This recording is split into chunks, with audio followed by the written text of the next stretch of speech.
So what do you think about the Eastern Conference this year? I mean, a lot of people say it's a weak conference, but I mean, it seems like every team in it has improved so far. I don't think any conference is weak if you look at the top first. If you look at the bottom first, then maybe, but the top teams are always very good, and I think they'll be good this year as well. What you don't have is certainty in the East.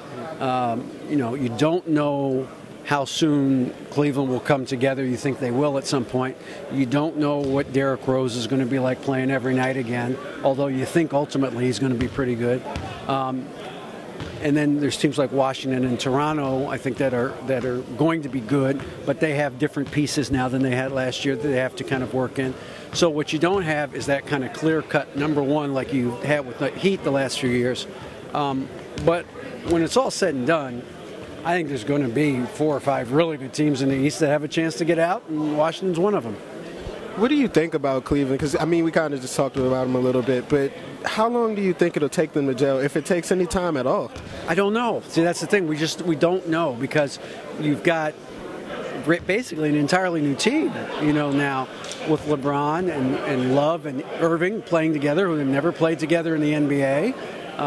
You have to kind of figure out what your defensive philosophy is going to be, how you're going to guard people on a nightly basis. Are you going to be a trapping team?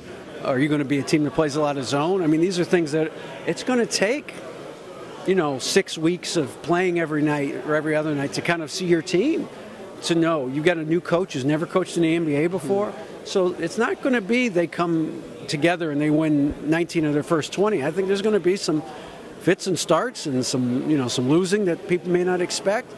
But I do think ultimately they'll figure it out, because there's a smart bunch of guys. And at the end of the day, whether it's after All-Star or not, that's going to be a very good team and very formidable, I think. So what do you think about the Miami Heat coming into the season? Obviously, when you lose LeBron James, you lose a huge piece of your franchise. But, I mean, how do you think they'll play this year? Well, look, they're not a championship contender anymore. But, to your point, I think they still have a chance to be a very good team. They've got a lot of veteran guys on that team that have won championships.